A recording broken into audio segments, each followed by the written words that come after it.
The Stonecarvers Guild podcast is a part of the Stonecarvers Guild organization, which is a fantastic organization. Don't y'all agree? Oh, yeah, it's great. And it's cheap, too. It's well worth the price of admission. It is, for sure. You can find out how to become a general member at stonecarversguild.org. There's a Get Involved section. And I've been a member of the Stonecarvers Guild since its inception. It's been an unbelievable resource as far as the knowledge. How did you describe it, Joel? Oh, it's a living library of knowledge that the stone carving world otherwise is sort of hard to break into if you are looking around for it. I'm a general member. I'm not a full-time stone carver, but I love it from kind of a hobbyist, part-time perspective, but looking to learn more, and found that through the Stone Carvers Guild, through its forum, and through being able to connect easily with other like-minded folks like Bethany and Matthew. Yeah. So if you want to be a general member, it's just $40, and you would have access to the resources, which include the forum, and then you can log on and you could ask Matthew questions on the forum. Or anyone else. Or anyone else. And also there's the annual meeting, which I just love because once a year, getting together and sharing stories is an unbelievable experience. And that's something that's also available to general members. Attend a general meeting or even become a professional member, which has other benefits as well. You just have to go to stonecarversguild.org and click on Get Involved at the top. Join today. Welcome to the Stone Carvers Guild podcast. Here you will meet a variety of carvers working throughout North America. Drawing on our collective experience, we seek to share knowledge about this ancient art and to do our part to ensure that stone carving will play an important role in built environments for generations to come. So whether you are an experienced carver, new to the craft, or just curious, put on your safety goggles, open up your mind, and welcome to the workshop. Well, welcome to the Stone Carvers Guild podcast. I'm Joel Penorwood. Guests, fellow hosts Bethany and Matthew are with us here today. Thanks guys, for having a great us. podcast. Oh, I'm happy for you to join us today on the Joel Show. Welcome back, Joel. Joel, It really actually is Joel's podcast. It's Joel. Right. It truly is. Right. No, yeah. Thank you for welcoming me back. I was not here for the conversation today, so I'm gonna kind of be in the audience role here, guys. What are we talking about? What was the conversation with Ron Clamp like? What did it entail? We talked about a lot of stuff. Ron is he is kind of a jack of all trades. He's a third generation stone carver from Elberton, Georgia. Which I think it's interesting. I'm looking at the Elberton, Georgia describes itself as the granite capital of the world, which is funny because I think Aberdeen, Scotland also calls itself the granite capital of the world. It's kind of funny that I wonder how many granite capitals there are. But Elberton, have either of y'all ever been to Elberton? No. It's pretty cool. I mean, there's a lot of quarries, but also just a lot of stone, especially monument manufacturers, and we talk about that in the conversation. Yeah. About that tradition, and how he kind of moved a little bit off of that because he didn't want to just make, cemetery headstones. Mm-hmm. So it's an interesting story that he tells. Yeah, and we learned about sandblasting in this. We did. There's a lot. Apparently, there's lots of different types of sandblasting. Yeah. I didn't know any of that. Yeah, neither did I. Have you ever sandblasted, Bethany? No. Joel, I asked you earlier. You said no as well, right? I am not. I'm not. I would be interested in learning, just to seeing it. So I'm interested to listen to this podcast. I didn't know there was multiple kinds. Yeah, there are, and you can do a lot of interesting things with it, especially like there's like a lot of different. It's not just on off. There's shades and it's cool. The only sandblasting I've ever done, you have to suit up for it. It's so messy. It's so messy, and it's just sand everywhere. Sand in your, you put on basically a hazmat suit to try to keep it, off of your body and obviously out of your lungs, but right. It gets in everywhere. It sounded like Ron is one of the more industrial kinds of carvers that we've interviewed so far, and he talked about basically when he works on a monument or a job, he'll move his entire studio, which it sounded like also included the booths for dust and people suiting up and stuff. Anyway, I'm just imagining Matt in his hazmat suit and. Yeah, the scale of his. When we were the Stonecarvers Guild met there, I guess in like 2015, 2016. We met down in South Carolina, and we went to see one of his jobs. A job that he was working on in downtown. It was in South Carolina, in the capital. His operation is huge. I mean, he's got it was like a whole city block that he was like doing all kinds of work on. Wow. It's really much larger scale than me just, poking around in my shop. He also talked a bit about things like building codes, which I feel like we haven't really covered a lot in the guild, and the impact of building codes on the stone carving industry, which I never really thought about. Yeah. Yeah. It's very interesting. Yeah. Yeah. Bethany, you made mention during the podcast yes, of our agreement that you would give me a break on this whole handheld. So for clarification, Matthew is kind of the senior carver of this little trio of hosts. And so I had called Matthew for some advice on installing a project. And he very graciously gave me his time. And in exchange, I told him that I would not smack talk power tools or pneumatic tools for a couple of episodes. And so in this episode with Ron, I don't. When is the return of the smack talk? I love that I'm bartering with hey, be nice to me. Well, actually, I mean, again, for clarification, Matthew and I also like how you solicit this. The coded senior carver, meaning it was like, hey, I'm the senior carver. Okay, we could use better words for that. But you're the. Bethany's mean to me. Bethany's being really mean to me. No, this is a new thing. You're twisting my words. You shouldn't bully the senior citizens. Bethany. Yeah, don't bully the senior citizens. I can barely get around. I'm lucky that I can hook up to the podcast platform. It's all that hand carving. It's worn out on your joints. Okay. Sorry.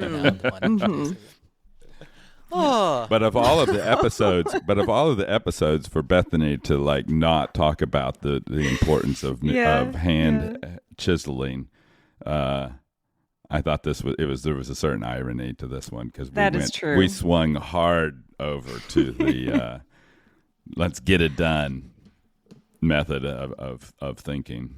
Yeah. Yeah. Whatever tool works, which I do believe. I'm kind of more of a fan of like at least keep the chisel involved, but it's interesting to hear somebody, Ron talking about like, I mean, the level of detail that he's able to achieve is pretty impressive. Mm-hmm. It's nice. Yeah. So. Yeah. So sorry you missed it, Joel. Yeah. I feel like I'm a part of it right now. The pesky day job. Yeah, those right. darn things. Got in the way. Right. All right, let's get to the podcast, guys. Sounds good. Watch what you say, Ron. Okay. Preserved for posterity. So hello, I'm Bethany. Nice to meet you, Ron. Nice to meet you, Bethany. And I know I should know this because you're on the Guild website, but where do you hail from? I'm originally from Elberton, Georgia, but live in Columbia, South Carolina now. Oh, okay. A lot of people in the stone industry know Elberton because there's 285 monument companies in Elberton, Georgia. And it's also where Bicknell comes from. That's how I know it. There isn't a Bicknell anymore. It's now been bought by Miles Supply. Oh, really? But do they still make pneumatic hammers? Oh. No, Not sure they are or not, but I sure hope so because I do like my Bicknell shaping hammer. I always prefer the Bicknell to you call them, it's Bicknell. I put a little too much stank on the nail. Maybe. Then it's probably not Southern English that makes it sound funny. So you're a Southerner. I feel like we don't have a lot of. Oh no, Joseph Kincannon is down there in South Carolina. That's yes, right. He is. He's not a Southerner. He's not. That is true. That is true. He's a New Englander. He is, and he has been great. I'm on their PAC committee down at the American College of Building Arts. Oh, okay. And I met Simeon when he first started the stone carving program, but I think Joseph has done a wonderful job picking up where Simeon left off. Cool. Tell us a little bit. I'd like to kind of know, like, did you grow up in the stone industry since you were surrounded by it in Elberton? I mean, third generation carver. Wow. Everyone that I grew up with, we were all going to leave Elberton. None of us were going back in the industry. And now if you go to Elberton, it's all my classmates that run most of the company. So we all came back and got into it one or the other. I went to college. I was a compositional music theory major, and but third generation. So yes, I've been into it my whole life. It's a lot different than what the guild members are used to. Elberton is known primarily for cemetery monuments. And, our custom sandblast, I'll go ahead and say that ugly word now. We could put 45 to 50 monuments per day. Wow. And for a while I ran it, and it would bore me to tears. It was like running a cookie cutting machine. So I had always looked for the stuff that nobody else did. Mm-hmm.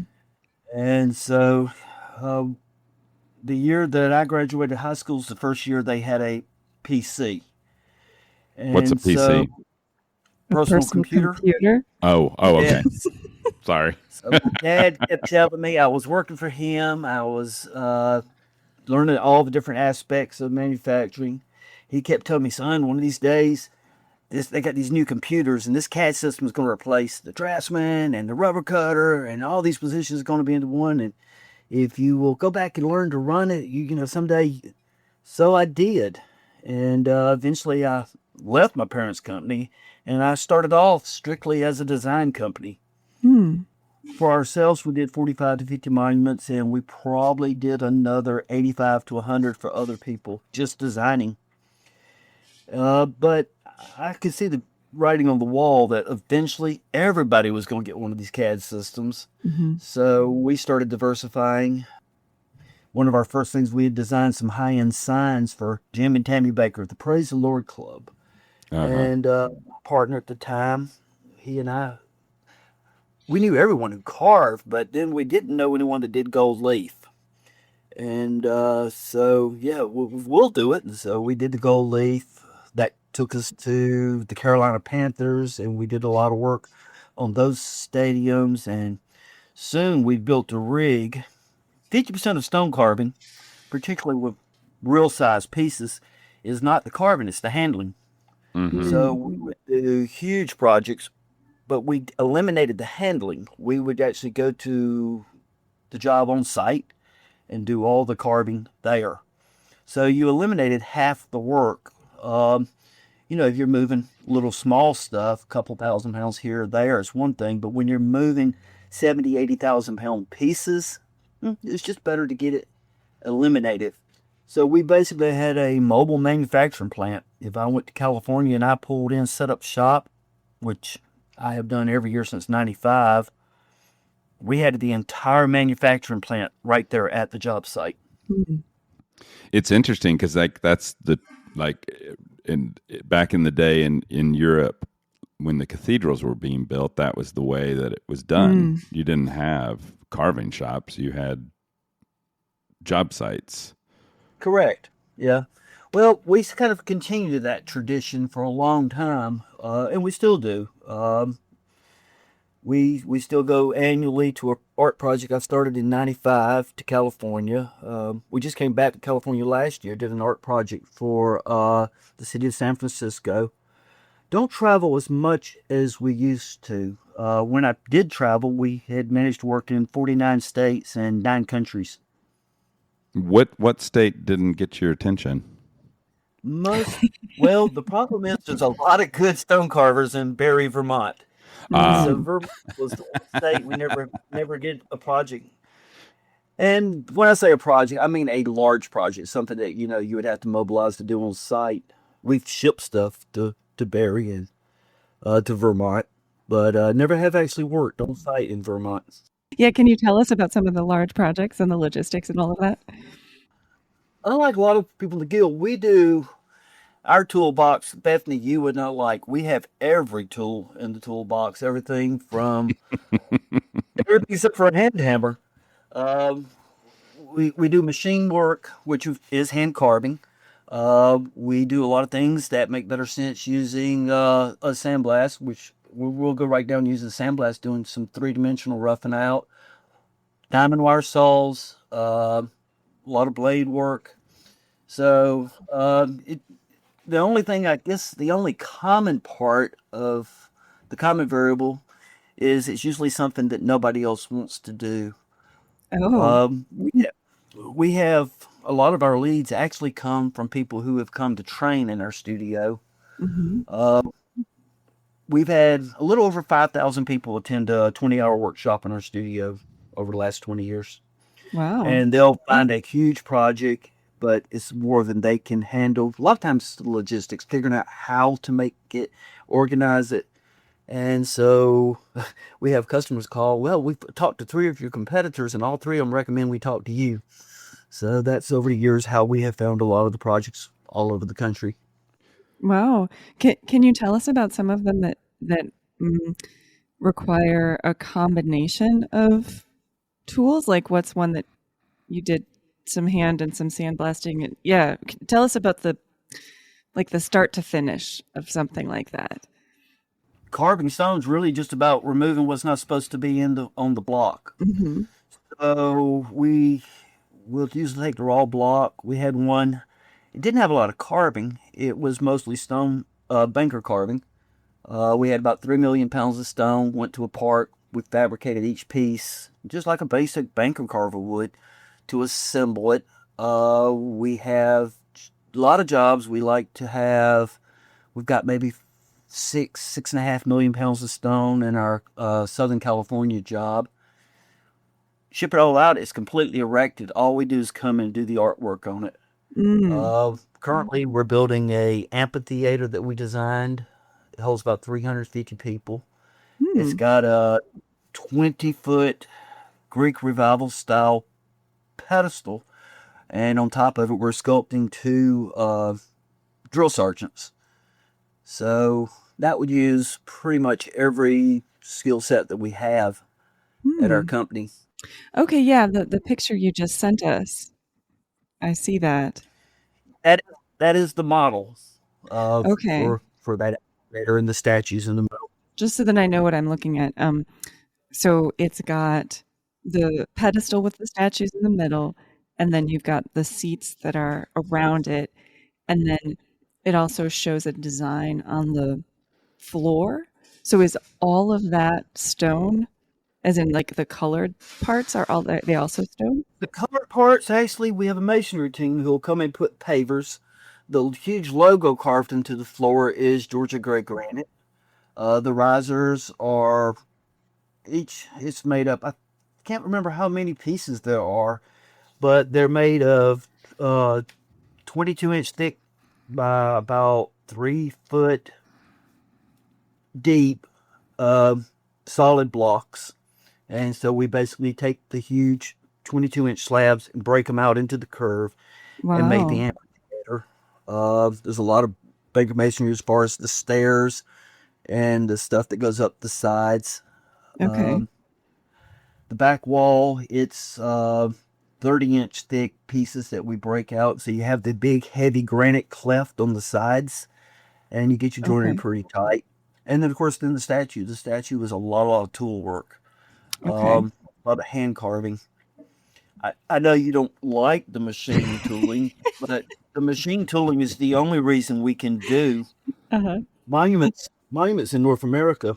They started out and they were primarily slate until about the 1830s. And for about a 20-year period, most monuments in the country were made from sandstone. Okay. And of course, after maybe 20 years, sandstone becomes sand. It doesn't hold up for well. Yeah. So then marble. It was really the railroads. The railroads come in, you had access to Tate, Georgia, which the Lincoln Memorial's carved from. You had access to Vermont Marble Company. And so marble really took off and ruled the memorial industry. Okay. Until 1886, granite had always been used architecturally. Granite, you can take huge pieces, little small bag of pin and feathers, and you can break it, you can cut it down, but it did not carve. They said you couldn't carve it. Okay. However, in my class, I show pictures from the 2nd century BC, where in India, they used to carve beautiful stuff. Mm. And also, it's not a granite. A lot of people talk about black granite. There's not a black granite in the world. It is actually a basalt. Mm-hmm. Granite wears off maybe a 32nd every 1,000 years, whereas basalt wears off a 32nd every 1,375 years. So it's about 30% harder. And so you definitely couldn't carve that by hand. However, we've all seen the old Mayan calendars. Mm-hmm. And they're carved from basalt. It's harder than granite. Wow. And back when they were originally carved, they were sanded really smooth and polished, and they used to be solid black, just like what we see nowadays in memorials with the black, what people call black granite. So what happened in the 1880s that made it so that granite became... 1886, they created the pneumatic air hammer. Ah. Okay. Pneumatic air hammer. It's still a hammer, Bethany. Believe it or not. Okay, just for clarification, I have a deal with Matt that I'm not allowed to say anything bad about power tools for the next several episodes. Oh. So this is everybody's chance to now, talk. because I want to have fun with you, because I use all types of tools that you wouldn't approve of. But all it is it's a hammer that hits 200 times a minute. Okay. That's all it is. It's just a silver ball that comes down and it strikes your hammer 200 times a minute. So granite was the higher end product until 1929. In 1929, these two chemists, they're buried at the Presbyterian Church in Columbia, South Carolina. They took Indian rubber and they would pour the rubber on, let it set up overnight, cut out the shape. And what used to take, I always tell our guys, when I hire someone, first 3 years, they cost me money to work for me. It really takes 8 years before someone really gets good. And, but we train people in a weekend to use a sandblast machine and cut through that stencil and cut the letters in. Mm-hmm. And so that pretty much revolutionized the way they do cemetery monuments with the sandblasting. And the process really hasn't changed. Wow. So before this, before the rubber mask, is that what it's called? A mask or stencil? Yes. Stencil. Everything was carved by hand using a pneumatic hammer in the granite. Okay. Yeah. Correct. Sandblasting exist before those mats, or it did, but it was primarily used for cleaning metal and things like that. It also started. It was first developed in about the 1880s, but it had never been used in this industry.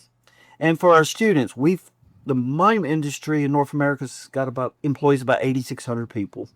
We've had a little over 5,000 come and spend a week in our shop learning to sandblast. So we've trained a lot of people in that aspect of the industry. Mm-hmm. It just doesn't take as long to learn. Mm-hmm. And, so for that reason, it has a really, really bad reputation. There's 3 basic ways of doing it. The single process, which is known as cheap southern work, because it's really fast. But to be good at it, you have to be extremely talented. You got to have a steady hand, good eye. And most people don't, so the work doesn't look as good. The Italian carvers in Barry, they went at it from a different perspective. Single process was supposed to be seen from second person. The Italian carvers in Barry, Vermont, they created a thing called double process. You get really crisp lines. And you see the highlights. With single process, you see the shadows. And so we found a lot of people. Tell us what that. I don't know. I'm sorry, I'm not following the difference single process and double process. What single is this? Process? They would take the stencil, put the stencil on the rod. They cut the design. They take the sandblast machine and they sink it in deep. Then they'll take a small sandblast machine and they'll do the 3-dimensional carving on the flowers, etc. Then they will pull the panels off, the things that they want to take the polish off and get contrast. They take the machine and they frost the panels, frost the flowers, so you get all these different colors.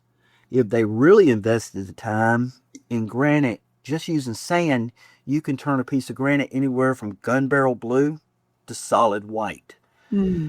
So what single process is, they would sandblast it first, shape the flowers, they'd pull the panels off, and they'd pack mud in those lines where they wanted to keep it dark, and they'd hit it again with a sandblast machine. Double process, you do it backwards. You put the stencil on, and then all the areas that you want to create dimension, you pull that stencil off and you create that dimension. Then you put the stencil on and then sandblast it. So you have a real crisp edge where it's cut into the stone. We have a joke. There's 4 styles of letter. There's skin cut, skin line, U round, and V cut. But as stone carver, sandblast industry, they'll say they have 5 because they also have a wallowed letter. The what? What is it? Wallowed. A wallowed. Okay. Right. If you do it with a chisel, you cut your line, you cut nice and straight. You have the outside edge on the left, outside edge on the right. And when you hit that V, a third line appears at the bottom of the letter, correct? Right. Mm-hmm. Okay. Well, the sandblast machine, it's never quite so crisp, but if they go in straight, it too will create a V at the bottom. Okay. But if they continue to go, that line in the back, it wallows back and forth through the void. And we can't do that with a chisel and wouldn't want to. So it's just a different approach. Huh. So the Italians up in Barry, they developed the second, the double process. The double process. You said there was a third process. Yeah. Well, I really shouldn't even tell this story. I had a partner in the early 90s, and he and I would try to take, with double process, you emphasize highlights. Single process, you emphasize shadow. And so we got to where we would use whichever process gave us the best effect. A lot of time, that's get the chisel out and hand tool. But if you're staying just in the sandblast, and we put it in our sales literature, and we called it process and a half. It just meant we're using the best of both worlds. So, okay, this was just a term on our sales brochure, and we made it sound really good, like we knew what we were talking about. 5 years later, I go to a convention. The guy at the speaker, with the voice of authority of God, was talking about the 3 processes, and there's single process, and these are their strengths and weaknesses, and it's double process, and of course then there's process and a half. And I almost choked. I'm thinking, we made that up. There's no such thing. But process and a half is basically, I'm gonna give Randy Parham, who was my partner, credit for creating the word, just explaining how you take advantage of all the different techniques. And really, throughout our career, we try to take advantage of whatever tool in the toolbox removes the most meat fastest. Mm-hmm. Also, you can take a 24-inch by 12-inch marker. You can do it pretty cheap, but you can take that piece of stone, and it costs more than a house. How much are people willing to invest in that per square foot? So we also always have to balance it versus the budget. Mm-hmm. So we always find the tool in our toolbox that gets us there without sacrificing the quality, the quickest. Mm. So, like, returning to this amphitheater project, okay, so can you help me understand again, what tools would be used on each part? So what I'm hearing you say is that for the actual carving of the figures on the monument, you would be using pneumatic tools. Is that right? Well, okay, if you want to talk about the drill sergeant sculpture. Okay, yeah. If you're doing it completely what we would call by hand, we would get the large cube bend. We would basically get our silhouettes. We take a diamond blade and we'll go every half inch to inch, and we will carve in as deep as we can get without, you don't want to remove too much, but it's how much nerve do you have? How close to that finish line are you willing to drill or cut? And with granite, it breaks pretty easy. Okay. So you'll cut in as far as you can, then take a hammer and you hit it to the side. You just keep knocking off the excess. Then as you get to the excess, a lot of time we'll go in with a sandblast machine, try to smooth that up before we start taking our chisel. Because carving granite, yeah, you're gonna hammer away a long time to get through a half inch of meat. You want to get it down as close as you can before you actually start the tool. So you'd be using a like a grinder. When you say diamond, did you say diamond blade, diamond tip? You'd be using like a circular. Those really cuts, we would. We also do a lot of things. We'll take that silhouette and we'll put it on a diamond wire saw, and we'll cut those silhouettes long before we get a tool, because all you want to do is move as much of the mass as you can. Got it. And the beauty of the world, I mean, you can pine away for the old tradition, and I only love a car that was made one piece, or you can embrace all the new tools in the toolbox. Nowadays, you can scan your model, have it routed out to the one I showed, or the one that I had the picture. I would consider that maybe 80% complete. And with granite, I would say probably that smallest tip you're going to get on a CNC is going to be the size of your pinky. So, got it. So the picture that you posted of the figure, that is CNC'd to within like a half inch of the surface. Probably, yeah. Okay. And just for our listeners, we'll post these pictures on the website so that you can have visuals for this conversation. Anyway, sorry, continue, please. Well, it's just about moving mass before you really start carving. Okay. We've done a lot of pieces. We do limestone. We wouldn't approach it the same way. Around here, we actually call limestone mud. We're so used to the resistance of granite, it takes us 2 or 3 days to get our hands accustomed to backing off. You want to hit it so much lighter, whereas granite's hard. Granite is really hard. Trying to remember, what's limestone on the Mohs scale, Matthew? Oh man, I don't know that stuff. 5 maybe. And whereas granite scale, let's describe what that is. I know what it is, but I'd like for you to tell me what it is. Soapstone might be a 1, whereas a diamond is a 10. Okay. And you said Mohs scale, like as in MOHS? That's it. Okay. And so most granite, you're looking at maybe on the Mohs scale 8. So you have to cut it with something harder than that, which would be diamonds, carbide. Correct. All right, so limestone, I just looked it up really quick. Limestone's somewhere between a 3 and a 4. Yeah, it's soft. However, going from 4 to 8 doesn't mean granite's twice as hard. The scale doesn't slide quite like that. The granite is substantially harder. And whereas you might take your chisel in on your limestone and you want to do that letter, and you bring in your chisel in at an angle at a 45 and you're pushing your way through the letter. Mm-hmm. When you're doing granite, you're keeping that chisel 90 degrees with the stone at all times. Because what you're doing is you're pulverizing. You're pulverizing dust until you retain the shape. And so when we switch to a brownstone, a marble, a limestone, we're so used to the granite, it takes us a while to get that touch. We're just wanting to push too hard. Is the edge of your chisel blunter for granite? Is it sharp? You keep them sharp. You do. obviously with your hand tools for your bankering, now they're not. I mean, you look at a handset and it looks like a big, huge, blunt object. And but when you're breaking out the stone, I did what is it called when you binge watch something? I binge listened to all the podcasts. Oh, and some of them were wonderful. I love Patrick Plunkett's comment.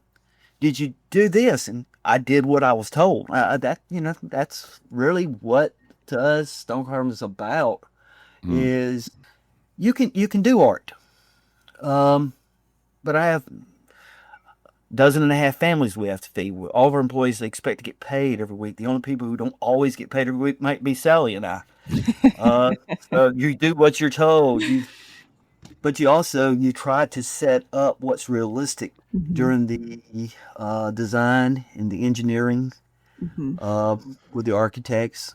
So when you're pulverizing, when you start, you're just pulverizing the stone. At the end, is there a final stage where you're moving from that to more of a what we would imagine as cutting, where you're just kind of taking off the surface cleanly? Or I know nothing about granite carving. I'm just wondering how you finish it. You rotate that chisel and you stay pretty much 90 degrees almost all the time. Yes, we all get ambitious and we'll get our chisel in at a 45, 30 degree angle because I am going to slice this in. But the reality is you're pushing the stone. You're pushing it back to where you want it to be. So for maximum effect, side of a letter, I'd be in 90 degrees with the wall that I wanted to create on the side of the letter. And then I'm going to flip my chisel over and I'm going to be 90 degrees to the opposite. And I'm going to bring it down till the corner of my chisel meets at the bottom of the letter. Okay. So then at the final stage, like, is it polish? I mean, is there a filing stage or... So many people in the stone industry, because you got every color of granite under the rainbow. We are a little different. Our design, or me, is stuck in the 1920s. So we spend most of our time taking the polish off. Most of ours will be a traditional steel finish. And steel describes the what you're using. Does it describe the color, or is it describing the tool that you're using to finish it? It comes from when they used to do granite, they'd throw steel shot and they'd take this huge mill and they would grind that steel shot into the stone. And so steel is about texture. A good steel finish would feel about like a 30 grit sandpaper. Okay. A frosted finish is going to feel like a piece of felt, but you still don't have the color of the stone. To the question, yes, you can then take diamond pads. You can start with 50, sand it 100, 200, 400, 800, go all the way up to about 3,000, and then you can even put polishing powder. And the tighter you get the grain, the shinier it's going to get. I mean, that works in any stone. When does it start looking glassy? Like, when is it reflective as opposed to matted? You're starting to get a pretty good shine when you get up into the higher numbers. Those last few stages, you'll see the color in the stone. We talk about the steel finish, though, and people will talk about, you see it on granite statues somewhere, the beautiful aging stains. And I've always looked at it and I'm thinking, people, you're crazy. That's called rust. Because what they used to do in the 20s, they'd have the steel shot on it, and those microscopic specks of steel, iron would get caught in the pores. And then the age streaks, as people call them, it's just rust. It's coming down the outside of it. And it's a holdover from the material you're using to polish it. There's still people who might use it to get that rough texture, but the biggest holdover is the term. The term comes from that's the finish. And it's kind of like I said, it ought to feel in your finger about like a 30 grit piece of sandpaper. Cool. Oh, so you don't use the steel. You don't use this. It's a steel finish, but you don't use that material to. There's still some holdouts that still use steel shot. But you don't. don't, because we don't do that many cemetery monuments. We mostly do higher end stuff. And most of the cemetery commissions that we do accept anymore, they pay a lot of money. The other thing that we try to do is, in the monument industry, they'll put paint in the letters and this and that, whereas we don't, and we get the colors. We use the color, we'll actually take sand a lot, which is just a really quick way to sand it. And using that and variances in pressure, like I said, you can turn any piece of granite from almost gun barrel blue to solid white. It's not anything painted on it. That's the actual, it comes from the texture of the stone. So I'm sorry if I'm being a little dense, but what material exactly do you use? So you're not using steel shot, you're using what? It's a trade secret. If you want to write white, you take your scraper, you take your chisel, you get it flat, you go 90 degrees, and you'll get it brighter and brighter and brighter. Okay. If I really wanted something solid white, I'm going to chisel it. Mm-hmm. Whereas you could take a 400 or 500 grit dust, and you can dust it back in there. You can turn it almost gun barrel blue. And that's dust, like what material? What I'm curious, you said that they used to use steel shot, and then you'd get rust marks and stuff. So what is the material? What kind of dust is that? You have an exhaust fan in your shop, Matthew? No, I don't need one. I'm a limestone guy. Oh, Lord. Keep it safe. Everything for us is dust control and PPE. But the dust that those exhaust fans, that's so light the exhaust fan can propel it out of the building, we capture that. And that dust is what you can turn. So you actually literally reuse the dust. You put the dust in, but then you have to grind it in you can't just dust it and it's done. What tool do you use then to use the dust is the aggregate? What do you use to? We'll take that dust and we'll actually put it into a sandblast machine. Into the sandblaster. Okay. Gotcha. So blasting the granite with more granite. Blast. Yeah, exactly. Okay. Yep. Interesting. So you capture the material that you've pulverized, and then you use that to finish the polish. Huh. We do. That's cool. And when we're wanting one piece and it's got shadows, you've done Da Vinci's Lord's Supper, and you got the table, but you want the shadow of the leg, then you get varying grits, and when you mask it off and you hit it with those different grits, and you can produce a shadow. It's the same as though the sun was hitting the actual leg. Wow. So, granite's fun to work. Granite is. So you're basically producing, like, let's say you were doing a relief carving. People who do relief carvings, they create light and shadow based on the angle that the light is hitting the stone. But you're creating essentially paintings with the degree of polish that you're doing on the granite that produces dark and light. Is that right? We can do that. We also carve to produce shadow. We do a lot of undercutting. Okay. And producing the shadow, try to get the highlights. We'll try to smooth up areas more than others. We'll go for different textures because in reality, every piece of granite we carve is one color. It's the color of the granite. So what you're doing by creating these different textures is you're reflecting light. Okay. So the places that look almost like a white sheet of paper in a piece of granite where you've really closed that grain up, it's just reflecting more light. That's what gives it the illusion of being white versus a gray versus a... So 90% of our projects, 90% of our projects are probably made of granite. Now, our we do a lot of historical preservation.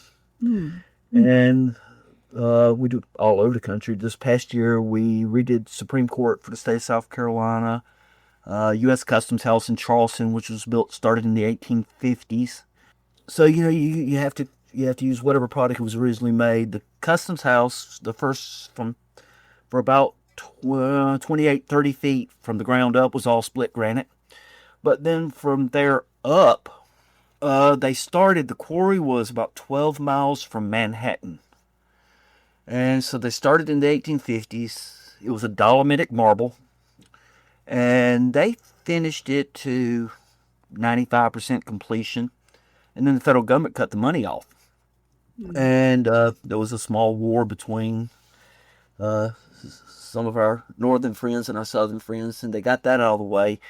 When they came back to finish the building, the quarry that was 12 miles from Manhattan was closed. And so they switched for the rest of the building to a dolomitic limestone that was quarried about 20 miles up the river from Manhattan. And of course, then when you do restoration, man, from the road, you can't tell where that split is. But when you're doing the restoration and you Dutchmans or you do a new carving and you put it in using the wrong stone, it shows up in a hurry. And so we do just a lot of historic preservation. Interesting. The city with the second most number of square feet of historic district is a big. You might laugh when you figure out what city that is. The city with the most number of square feet within the city that's considered historically protected would, of course, be Rome. The city with the second most number of square feet that's designated historical and protected as such is Charleston, South Carolina. Really? And so we're about 100 miles from Charleston. We do a lot of work in the Charleston area. Wow. A lot of brownstone. I had never worked brownstone, and Simeon, when he was down there, he kind of introduced me to the nuances of brownstone, and so we've done a good bit of brownstone down there. The dolomitic marble, dolomitic limestones, Georgia marble, whatever stone you run into. We do a lot of gilding, some blacksmithing, whatever it takes to finish out those jobs. Old time patina on the bronze. Nowadays the patina is more paint than it is patina, but in the 20s we've done some really large, and you do the liver sulfur and you get the metals to turn the different colors, but you keep it out of the stone. You don't want the two staining because it's really hard to get the patina out of the stone as it runs down into it. I'm looking at your website, and there's like it looks like it's a series because there's a Jupiter and then there's a Saturn, and I'm just curious, like how much depth. It looks to me like it's just or it's just 2-dimensional, but there must be some depth. There's not a lot. The lines might be cut a half inch into the stone, and then you're mostly playing with the light, and you're getting different finishes to reflect the light. Well, I'm looking at, it's on let me see where I'm at. I'm at Civic Memorials. There's a series of photos. I want to know more about the Hootie and the Blowfish Memorial. Yes, I have a friend who is a metallurgist, and yes, Chris and Dale Johnson would get along really, really well. They have got a lot of personality. So the nice thing about the granite is really, really hard. And so what I've seen now, what you're looking at, that would actually be with a diamond stylus. CornerstoneDimensional.com. And so you said that's carved with a diamond stylus. What is that? Wow. What do you mean? What is that?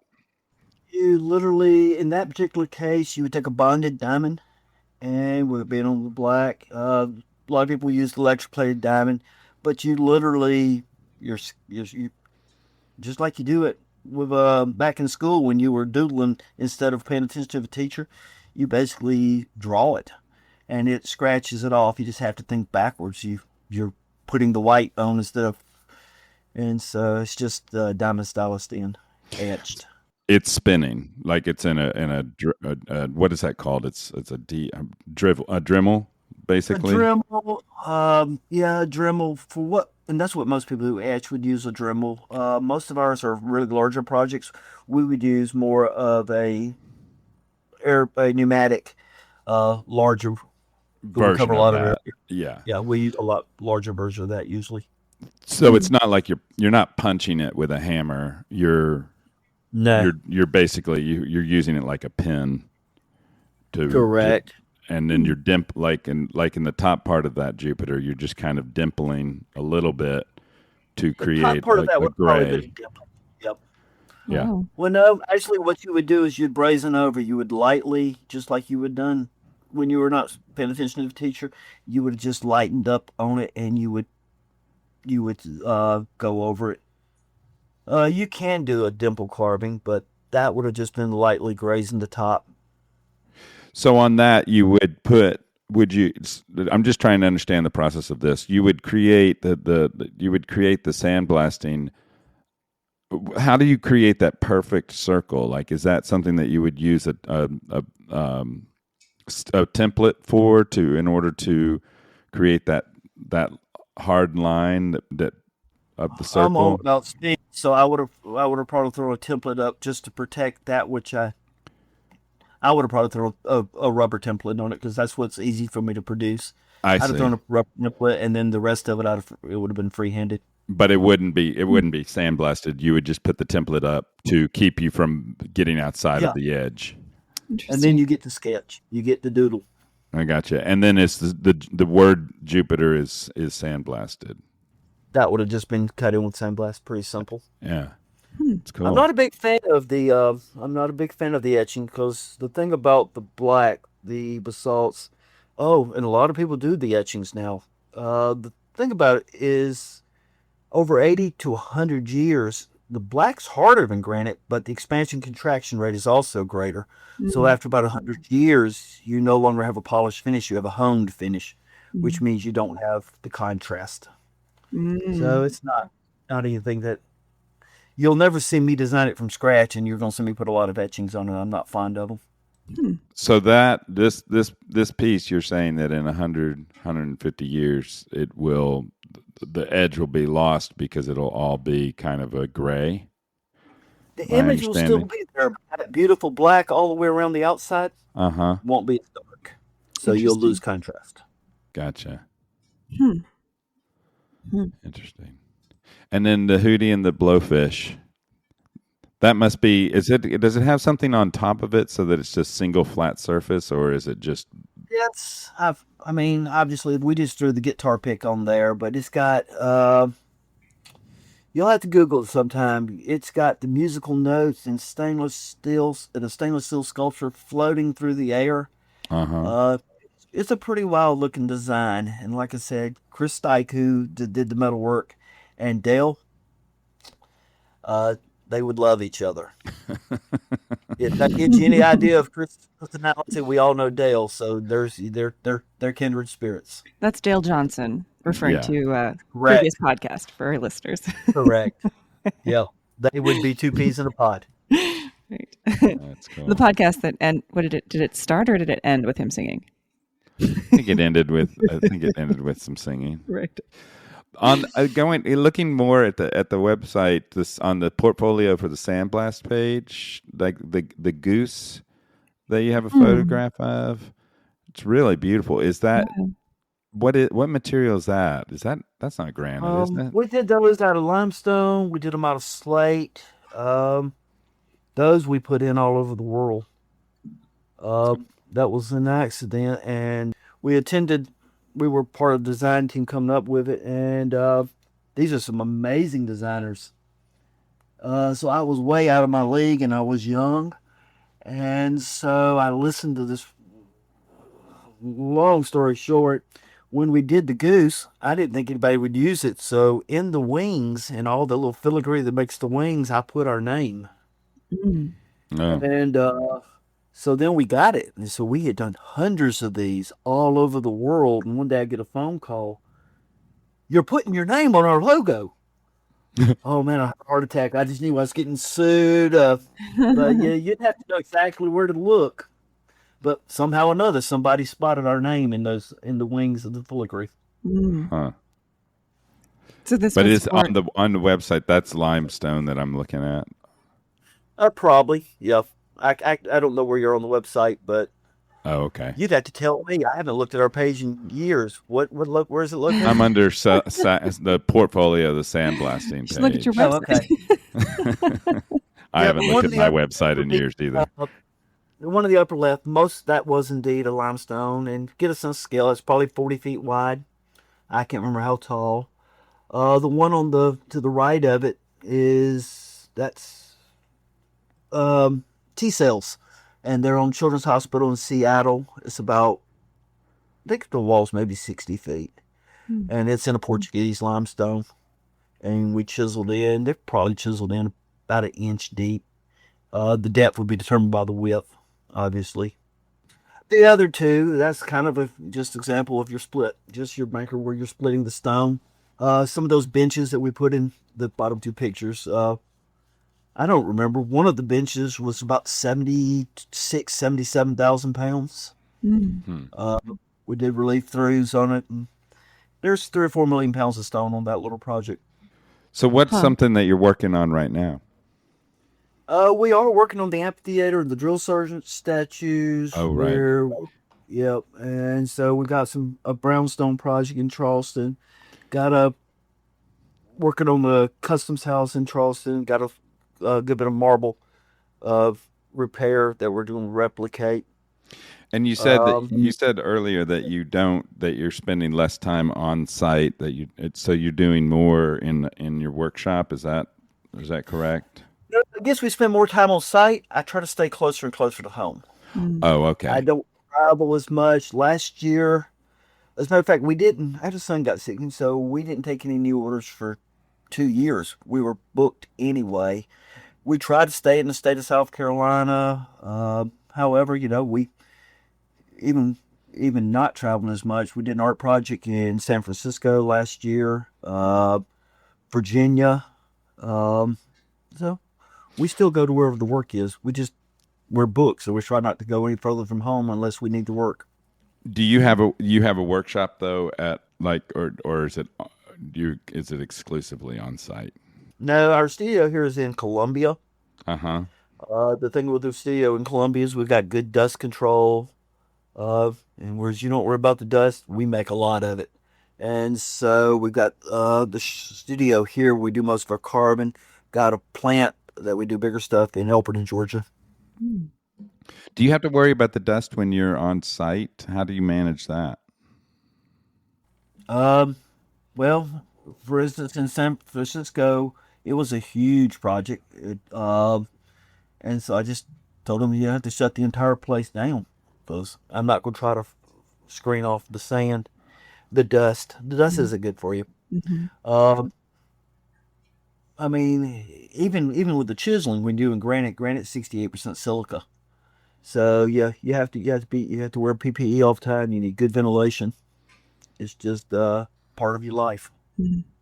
And can you say a little bit? You've mentioned about your classes that you teach people, and you've had a whole bunch of people come through. What are the classes or workshops that you offer? The classes are pretty simple, and we did a training manual that people buy for the class, and so it's just a book that tells all the techniques. When I was writing the book, I did a lot of research into these notes, and so I found a book, and it was published in 1929, 1930, and the guy was talking about how you carve cemetery monuments, and of course he wasn't quite to Bethany's extreme about what he considered hand carving, but he definitely used the pneumatic tool. And he had one page dedicated to sandblast, and he spent the entire page with sketch and showed why this new fad of sandblasting would never catch on. Mm-hmm. And what he demonstrated was correct, but you also can't chisel a monument if you don't know how to use the tool.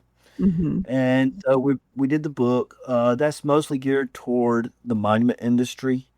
They used to come in. We shut down 1 weekend a month. They come in on Thursday evening. Mm-hmm. We spend about 10 hours in the shop on a Friday, 10 hours on a Saturday.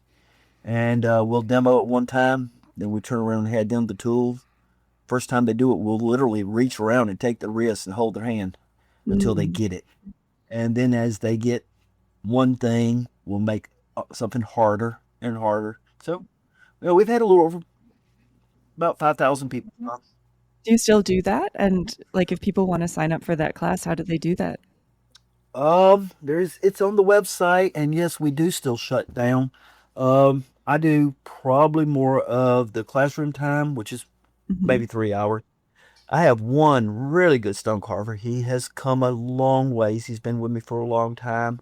And then most of the hands-on, Dylan does in the shop. Dylan will help. So if people wanted to sign up for that, they can go to your website and just email you from the contact page? Email, call the office. Cool. Okay. It's due to availability. Usually we're booked out 3-4 months. Wow. And we won't take on more than about 6 people per class. Okay. And so, because, it's a lot of individual time for them to learn even that. But I came from an industry, our industries are parallel, but they're not the same.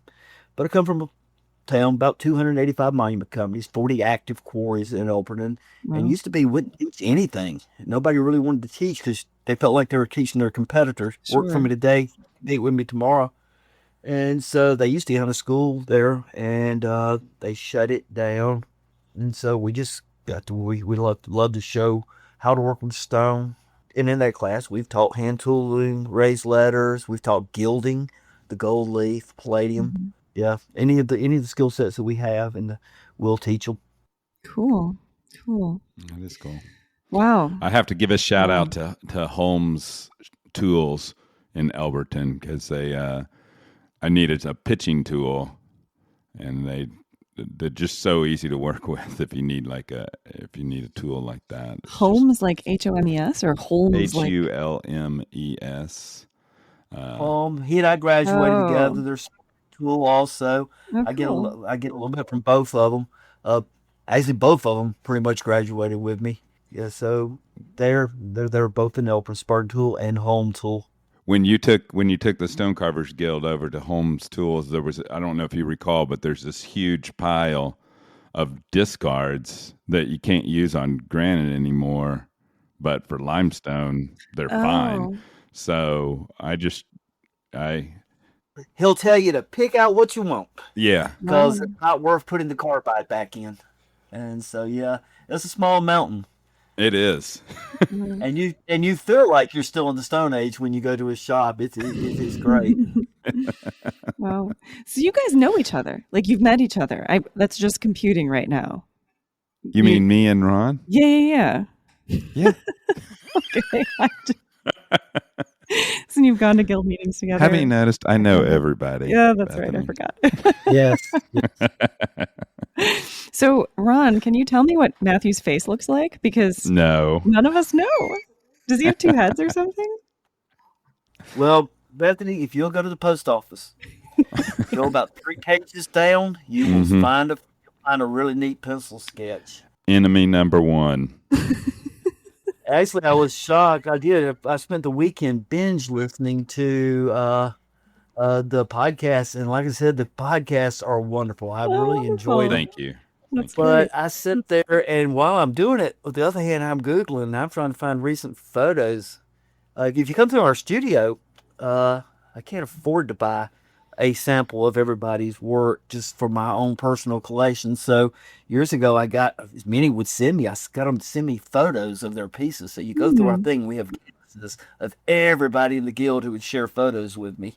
Oh, that's fantastic. And so I felt like I knew them, and I missed quite a few guild meetings, and I would Google them, and I'd go, wait a minute, this can't be them. This is a really old man. And then it dawned on me one day, I'm a lot older. I'm a lot older than that photo on the guild site, too. Yeah, the world's changing. Well, you're aging well. And it's really... No, this has been a real treat because we've been interviewing a lot of guild members, and it seems like everybody has different specialties, and also different people are in different places in their careers. And so I think the thing that's really unique about what you're doing is that you're running a pretty big shop, and you're using a wide variety of technology and doing really big projects. So yeah, this is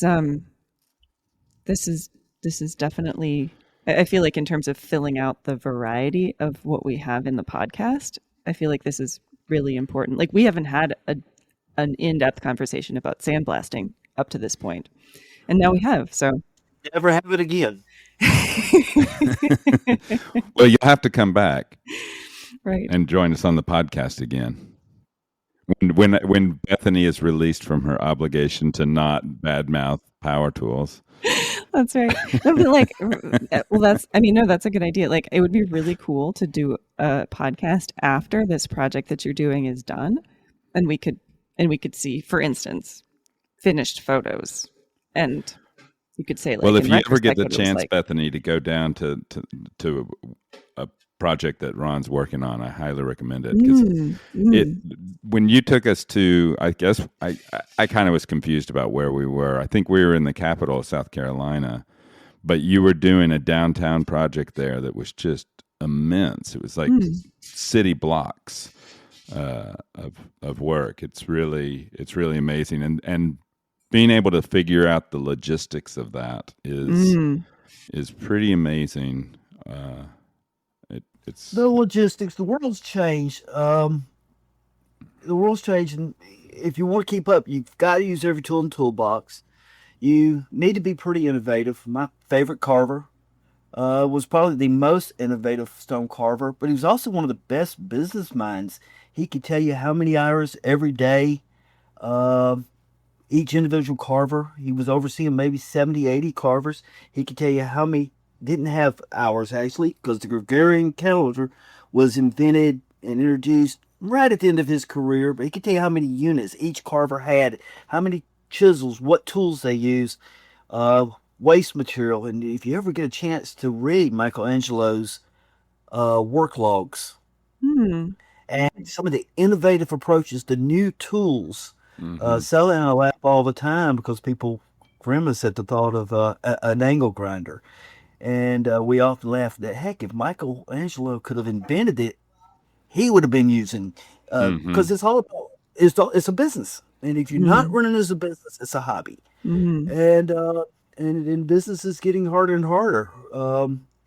It's going to get harder, but it's also bigger opportunities.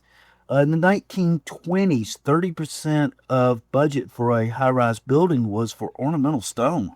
Right. Wow. Nowadays, it's considered criminal for an architect to use more than 3% of the budget. And the architects, we do classes numerous times where, all right, they don't understand stone. And so we bring them in return, they're going to get some continuing education unit. They have to listen to me for 8 or 9 hours. Is that how they pay? Is that the price? Yes. They learn a lot, and they can't design what they don't understand. Right. Yeah. And nowadays, it's sort of like our Spartan tool, home tool. I went to go get, have plenty of Lewis pens, but the Lewiston pen. You know, the Lewiston pen is the one that crisscrosses, and you put it in the one hole on the top, and you look from the center. You can't buy one anymore. We've used those in our industry for 2,000 years. So it's not just the architects, it comes down to insurance. You can't build an outhouse without a structural engineer, and the structural engineer can't approve something unless his insurance will cover it.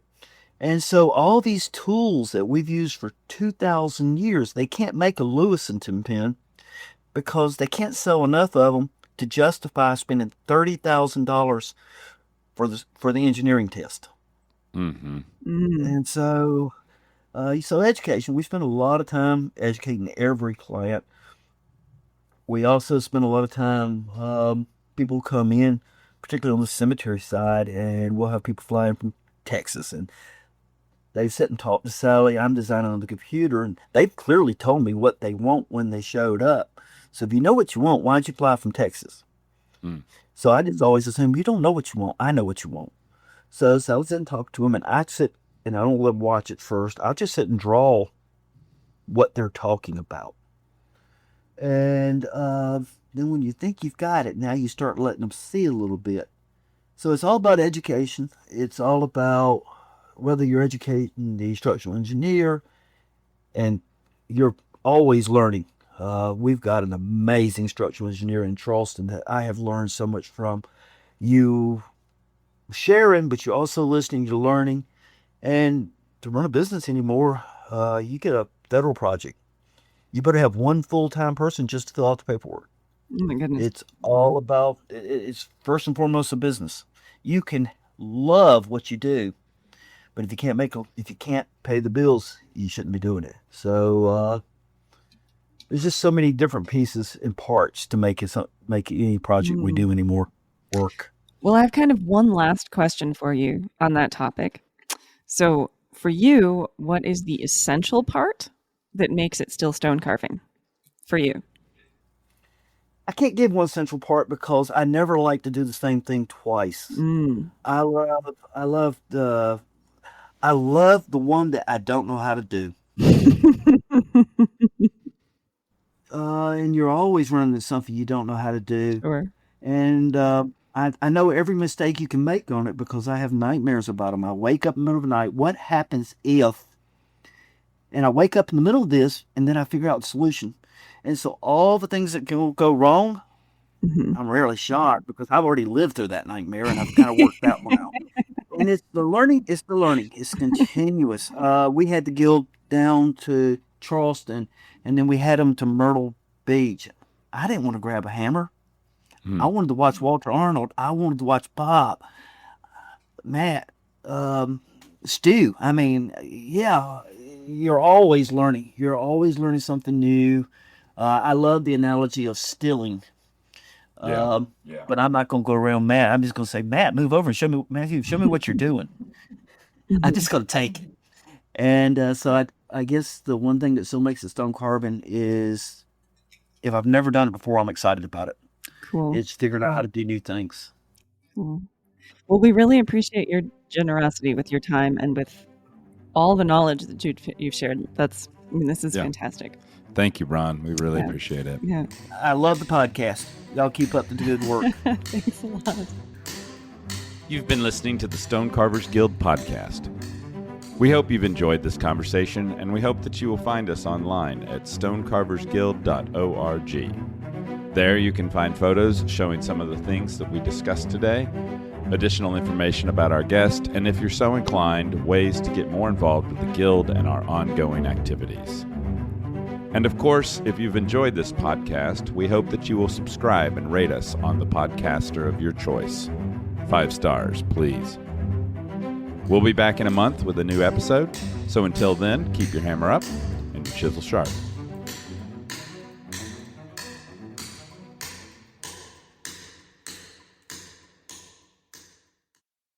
The views and opinions expressed in the podcast do not necessarily reflect that of the Stone Carvers Guild. This content is meant for informational and entertainment purposes only. Thanks for listening.